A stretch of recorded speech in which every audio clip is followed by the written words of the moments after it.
St. Paul's Universalist Church. I'm glad to see that we all survived our collective travel through time, 1 hour into the future. For folks that are watching this online, it's daylight savings, officially. Here at St. Paul's, we have the opportunity to be in fellowship on our shared spiritual journeys. We come from all the places of our separate lives to this hour, from love and grief, hope and worry, solitude and activity, to seek renewal and to find celebration. Lifting a cloud of daily concerns, pleasures, and pains, we pause to give thanks, to feel wonder, and to experience the privilege of living. I have some announcements. Today is Pledge Sunday, a day set aside to make a financial pledge to our church. Julie Smith, our collector, would ask that if you would like to do that, to meet her downstairs, to fill out your pledge card and pick up your new envelopes. And if you do choose to do that, not only do we appreciate it, but we'd appreciate it even more if you wouldn't use them until July of this year. Kind of messes things up otherwise, right? Also from Julie, there is a sign-up sheet for Easter flowers in the back of the sanctuary. And that is a great segue into my other announcement. Easter is fast approaching. It is almost as early as it can be. It's about a week later than the earliest it can be. As we have offered over the past few years, we will be conducting a Maundy-Thursday service on March 28th, which is the Thursday before Easter, 6:30. Back on. Huh? Your mic back on. Turn my mic back on. Did I turn it off? Oh. How's that? Better? Worse? Oh, okay. I thought it sounded off. All right. I turned it off so you didn't hear my breathing while Mark was... Anyway, yes, on March 28th, 6:30 p.m., we will be having a Maundy-Thursday service, which includes a traditional communion observance. Any other announcements that anyone would like to share? All right, let us proceed to our call to worship.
I open our service with the words of Lindsay Bates.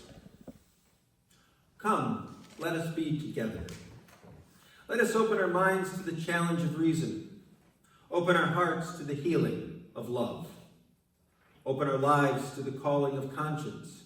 Open our souls to the comfort of joy.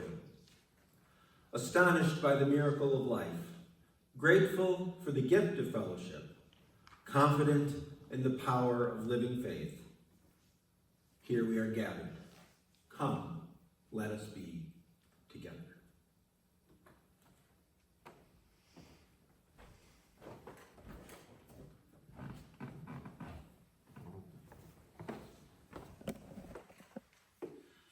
This is our tradition. We have our chalice lighting for each service. And as I do so, I invite you to join me in the words. May this flame, symbol of transformation since time began, fire our curiosity, strengthen our wills, and sustain our courage. Our opening song is in the Teal Hymnal Supplement number 1008.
Love is the doctrine of this church.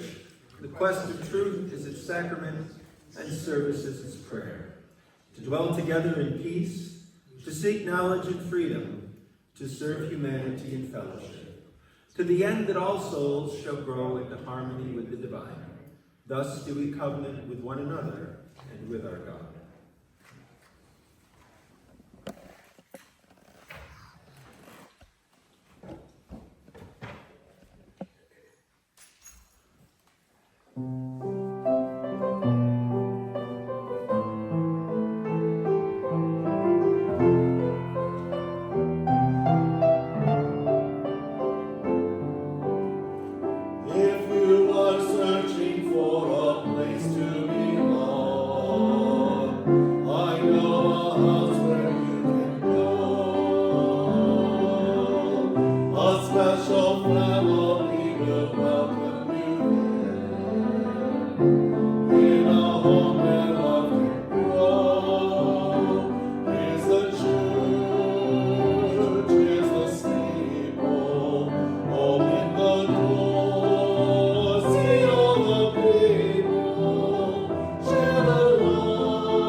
We are now at the time of the service where we share joys, sorrows, and concerns.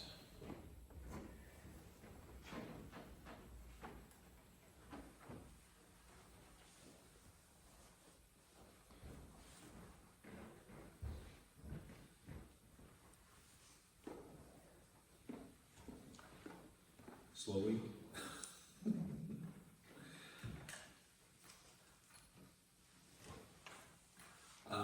This may have been mentioned last week. I and my wife had meant to be here, but our daughter had some car issues, and so I chose to work on that. But I wanted to thank Mark and his students for a wonderful performance of Sister Act that we got to observe, and it was worth driving through the winter maelstrom to get to Central Valley Academy. So thank you, Mark.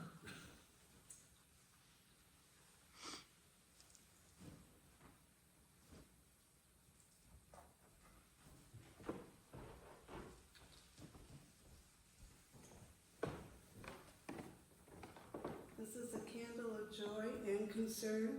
My oldest grandson turns 22 on Friday, and he was deployed to the Middle East this week.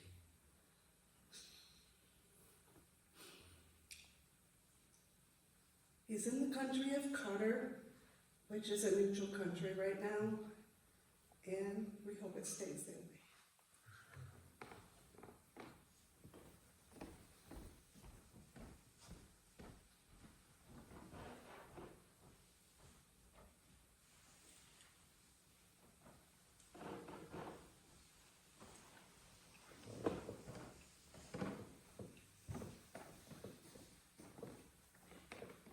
This is a candle for concern for my granddaughter who's still struggling mentally and is in a residential type home. I'm not too familiar with what it entails, but on the plus side, she is continuing to keep in touch with her three sisters, and just keep her in your thoughts, please.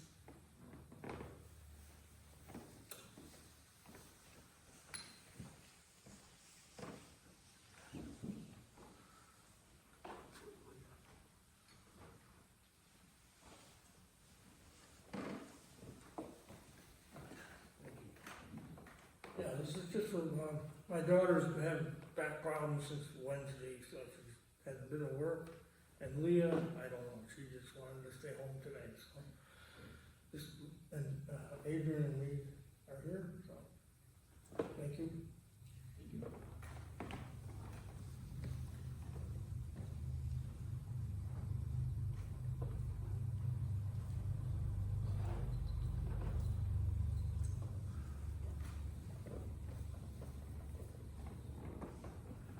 This is a candle of joy.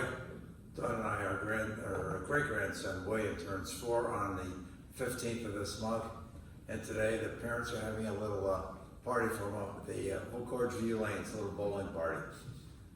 Hopefully it'll go well.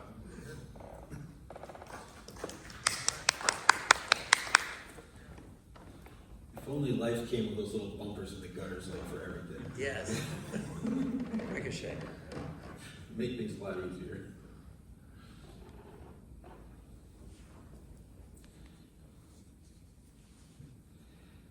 To add to what Leslie said, thoughts, prayers, good intentions, hopes for peace in the Middle East. It is an area that has been fraught with conflict both before and especially after the World War II era. Peace also, I think Ukraine's entering the 3rd year of war. Thoughts for those folks who, not unlike ourselves, fighting for their, to maintain their independence.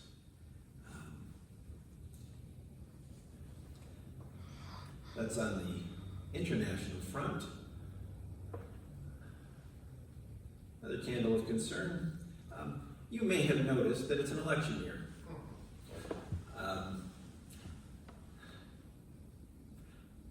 Lord only knows what's coming, as all election years seem to be, but it is good to remind ourselves that I've been reading a book about the history of the United States taught by a former West Point instructor, It is enlightening.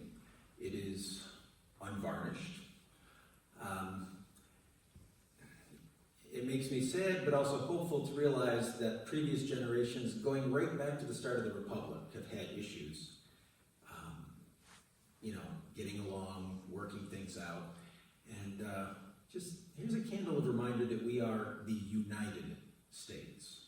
And, hopefully we can be that more than just entitled as we do that. Make our way through. Jeff, Yes. one thing of concern, I see where the governor deployed the National Guard to the New York subway system Oh, with the crime going on, and so this way, hopefully, that'll put a stop to it. hopefully. Oh, yeah. And I think I saw that there's talk of secession in Texas. I hope that's just talk. Not sure. It didn't go over too well back in 1860.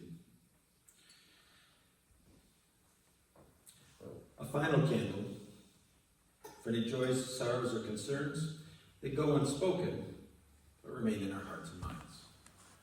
And we will now give and receive the morning offering to support the work, the wonder, and the witness of this community.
I'd like to invite you to join me in a time of meditation with these words of Laura Horton Ludwig. Spirit of life and love, we are here because we believe that what we do matters. We are here because we believe how we live our life matters. That with every act of kindness or meanness, courage or fear, love or hate, we are weaving the fabric of the universe that holds us all. We are here because we need encouragement, because we need strength, because so often we get distracted. We get in a rush. We don't think. We choose the easy way, when the harder path is what our spirits truly long for. We are here because none of us is perfect, but together we inspire one another to try again, to take another step. We are here because we have felt the stirrings of love and grace in our hearts and hands, and we crave more of that for ourselves, and not only for ourselves, but for everyone. We are here now because how we live matters. Blessed be. We will now share a moment of silence where we listen to the wisdom of our hearts and minds.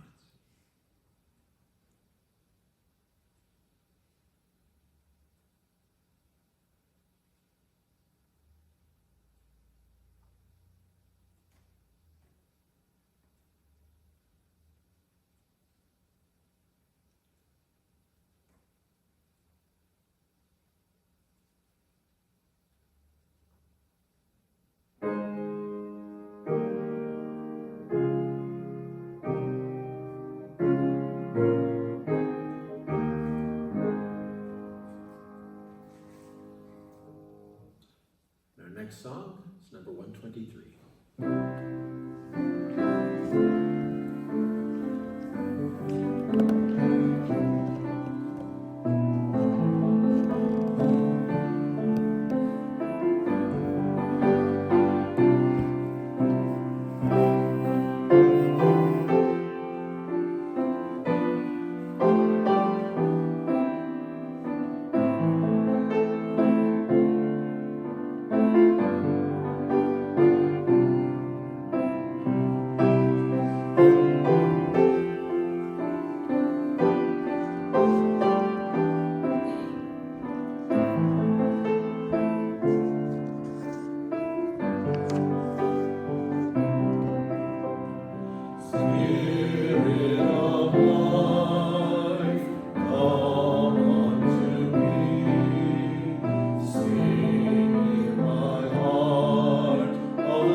For those of you who pay close attention to the church newsletter, you may notice that the title of the sermon, as it was posted in the beginning, is different than what's in the bulletin, or in the newsletter.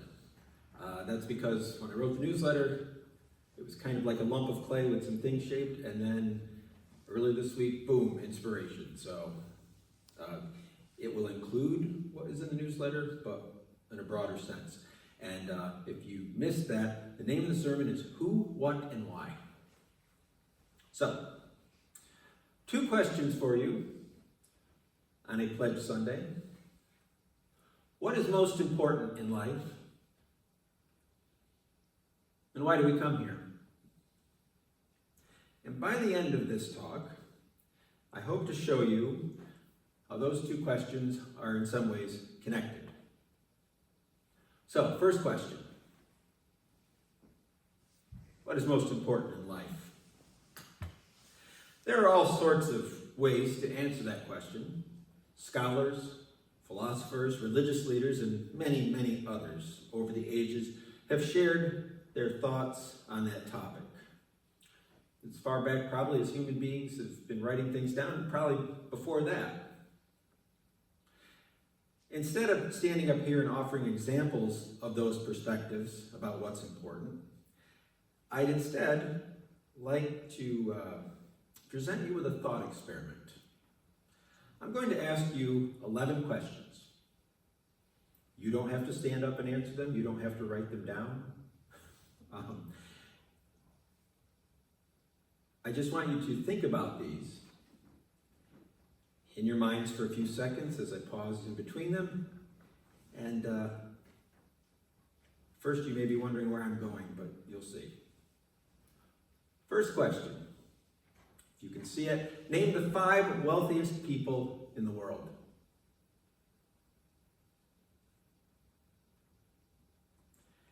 Name the last 5 Heisman Trophy winners.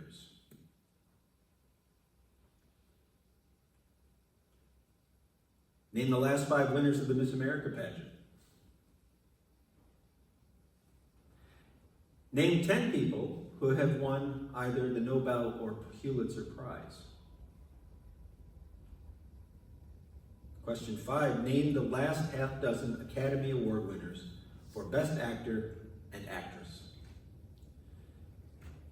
And number 6, name the last decade's worth of World Series winners.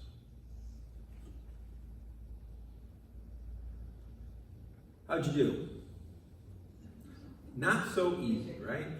I don't even know what the Heisman Trophy is. I know it's a sports trophy, but I'm not a sports guy. Other than a little bit of baseball.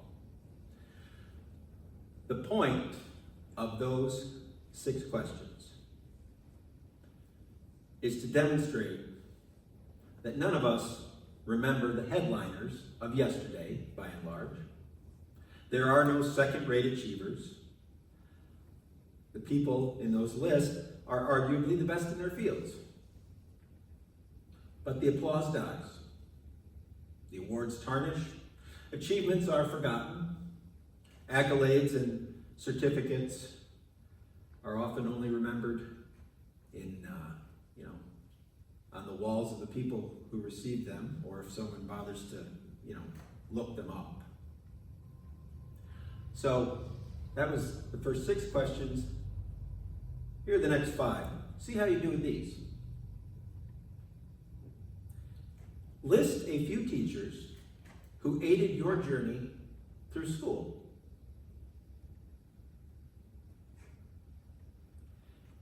Name 3 friends who have helped you through a difficult time.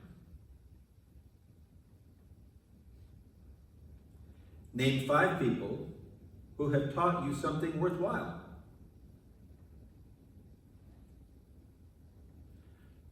Think of a few people who have made you feel appreciated and special.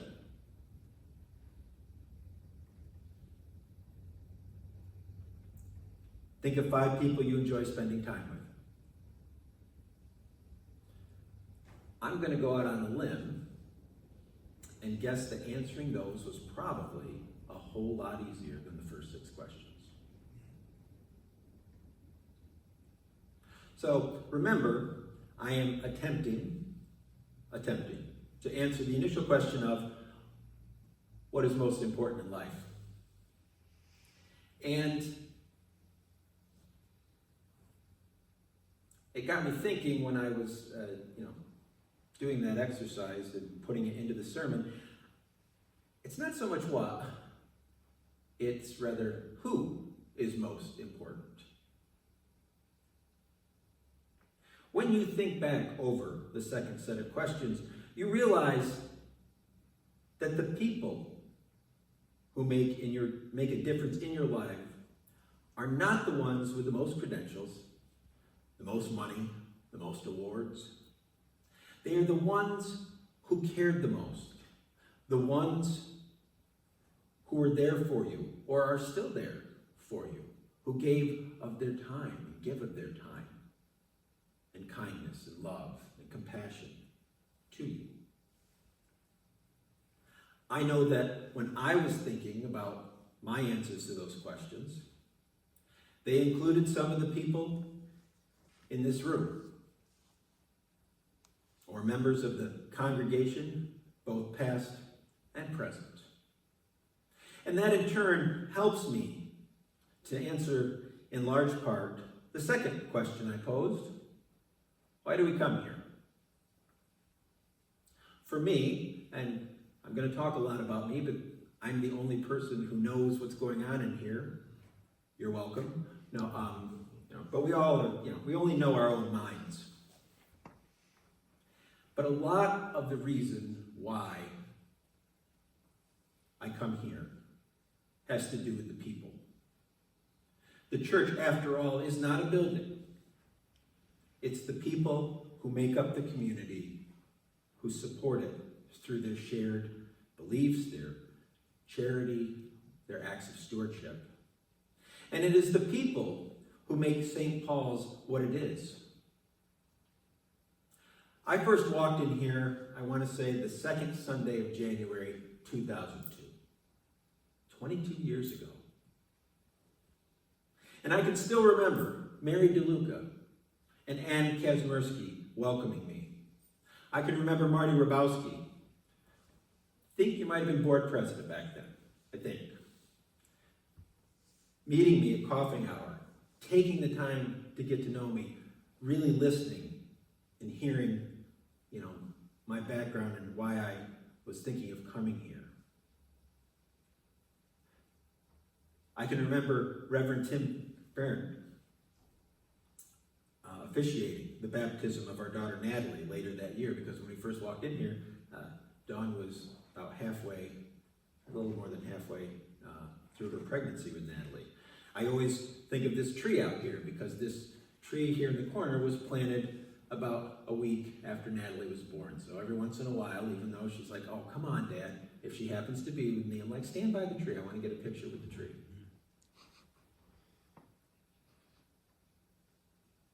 I can remember serving on the board of trustees several terms. I can remember our minister emeritus, the Reverend Dr. Peter Scott, asking me, after I had been a guest speaker one Sunday in early 2014, it was right over there, right about where Jane is. And he walked up to me and he said, "I have a question for you. How would you like to be the minister of this church?" In June of that year, the people of this church chose me to be their minister and ordained me the following October. And it is an honor that I hold dear. And that's why this is right at the top of the stool, to remind me of where my authority, where my duty, where it comes from. I've enjoyed a close working relationship with our music director, Mark Bunce, and at the risk of embarrassing him, I want to tell you that this man does a lot to keep this church going, probably more than most people know.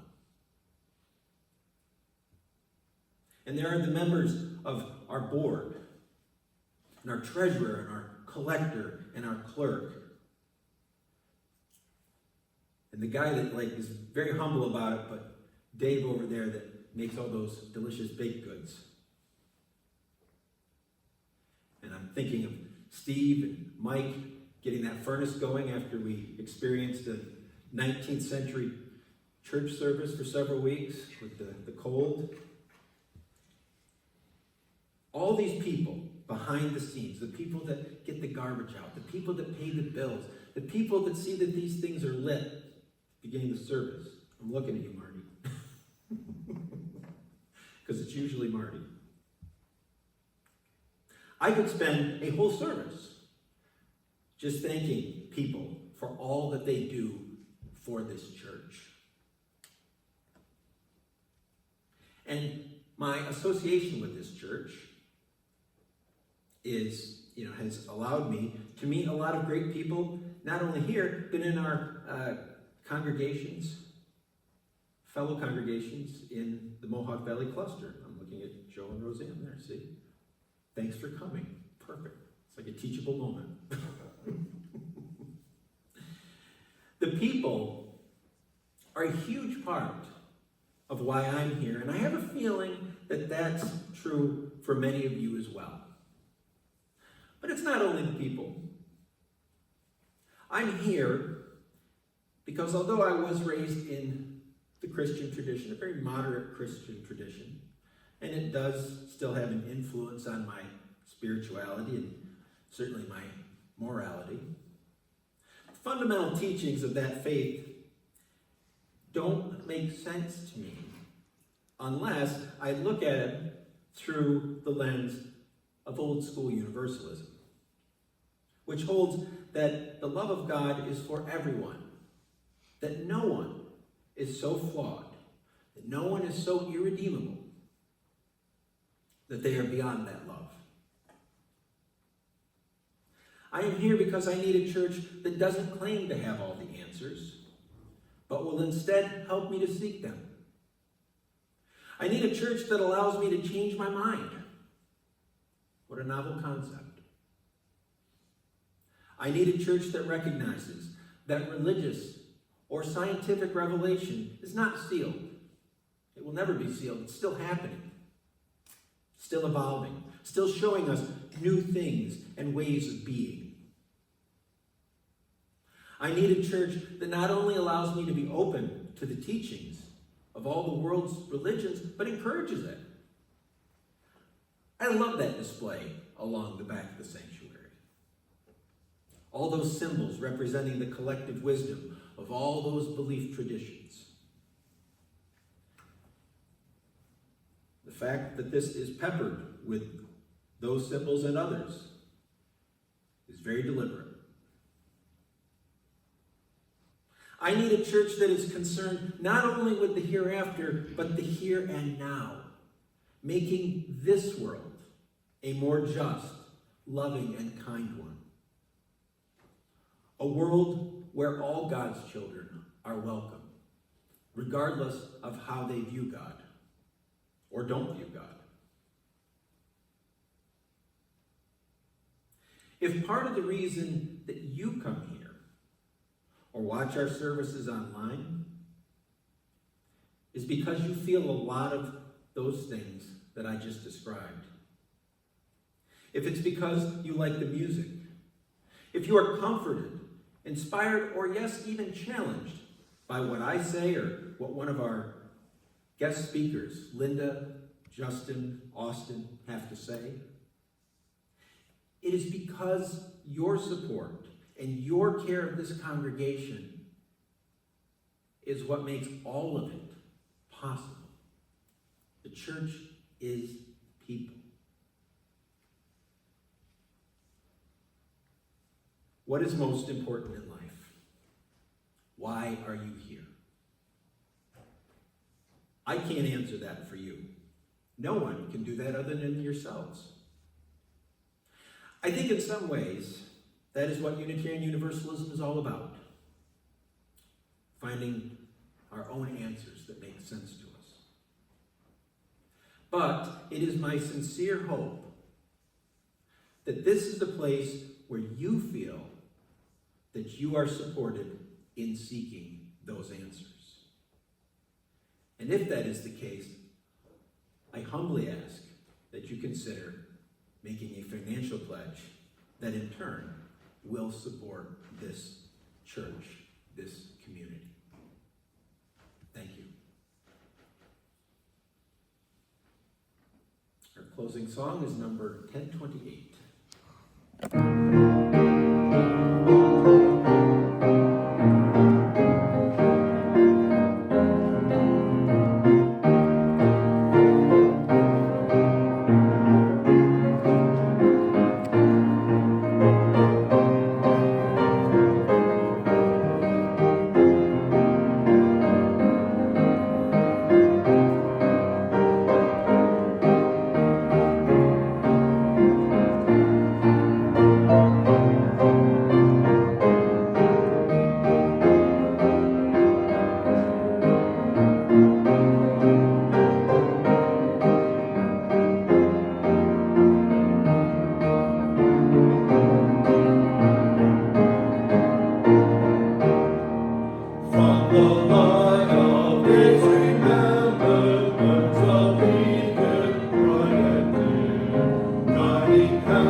Love that.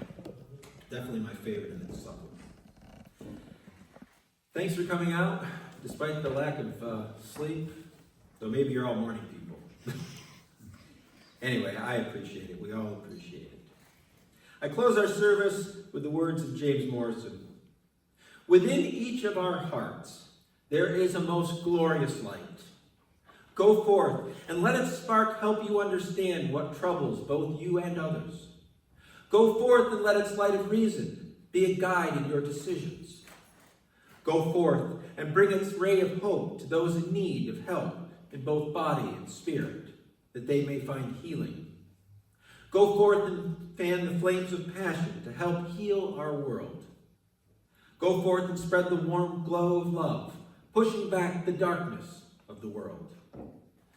Go forth and share your glorious light with the world.